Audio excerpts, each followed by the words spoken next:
요즘 그 날씨만큼이나 뜨거운 뉴스가 있는 게 그 20년 전 뉴스거든요. 예, 예. SNS 중심으로 재조명 받고 있는 2004년 밀양 여중생 집단 성폭행 사건.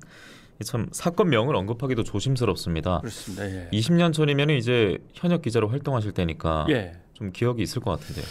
뭐 기억은 생생하죠. 그것에 대한 해설도 맡았었던 것 같고 그다음에 제가 관여하고 있는 이런저런 활동이 또한 인권 활동들도 있었기 때문에 그리고 이 사건은 범위도 엄청나게 커졌지만 나중에 가서 우리가 갖고 있던 어떤 취약성, 허점 같은 것들이 한꺼번에 다 집약된 사건이었어요. 예. 예, 그런 점에서 기억이 생생하죠.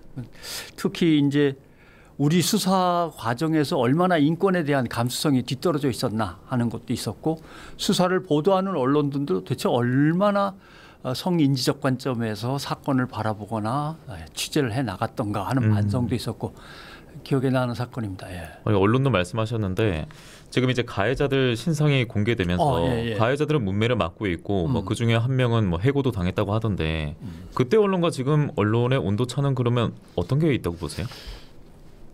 그때 언론은 2차 가해라는 개념에 대해서 전혀 이렇게 의식을 가져보지 못한 그때거든요. 20년 전이면 그 이후에 2차 가해란 말이 이제 우리 사회에서 통용되면서 또 다른 피해가 나오면 안 된다. 어떤 피해자 중심으로 가긴 가지만 이 피해자들마저 못 지키면 어떡하냐 이런 문제가 있었는데 지금 상황은 상당히 좀 돌변해 있는 것 같습니다.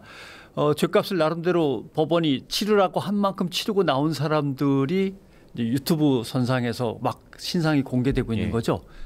그때 당시에 제일 컸던 사건은 어떤 성폭행 피해자가 아닌데 그때는 네티즌이라고 불렀습니다. 누리꾼이라고 안 부르고. 네티즌. 누리꾼들이 막 신상을 털다 보니까 가해자들의 신상을 털고 하다 보니까 엉뚱한 사람이 피해자로 올라가서 남들은 그 사람을 성폭행 당한 사람이라고 어린 여학생을 그렇게 취급하기도 하고 해서 사실 다른 사람의 신상 정보를 다루는 일은 상당히 조심해야 된다라고 하는 거고 특히 언론에게 주어진 것은 보도 자료를 경찰이 내놓긴 했지만 무슨 도 무슨 군 무슨 면에 사는 뭐 몇 살 K양 B양 P양 이런 식으로 나오니까 바로 특정이 되는 거예요. 아 누구네 이런 식으로 어느 학교 누구군. 사실은 그때 벌써 성인지적 관점이나 아니면 인권 감수성이 뛰어났다면 A양 B양 이렇게 썼어야 되고 주소도 특정할 수 없도록 아주 간략하게 적었어야 되는데 지금은 그래도 언론이 피해자가 신상이 노출될 경우 사회적으로 엄청난 해를 입거나 위신이 추락할 것 같다 하면 지금은 그래도 A양 B양 이렇게 많이 쓰죠. 그때 그래도 큰 사건을 겪으면서 그렇게 바뀐 겁니다.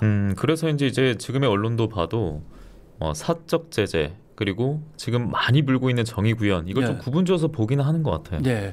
그러나 일사부재리의 원칙에 의해서 한번 처벌받은 것이 다시 처벌을 받으면 안 되고 말씀하신 대로 그것이 어떤 개인적 사적으로 응징하는 그런 권위는 누구도 부여한 적이 없습니다. 이거는 어떻게 보면 민주 헌정 질서하고도 관련된다라고 생각을 하셔야 됩니다. 왜냐하면 여기서 그게 통용이 된다면 벌써 몇 번째 거치는 거죠. 예를 들면은 양육비를 안 주고 이혼한 채로 방관하고 있는 남성들이 갑자기 공개된다거나 이런 문제도 있었는데 이건 아예 과거에 성폭행범이었어요 라고 하면서 공개되는 거니까 더 엄청난 거거든요.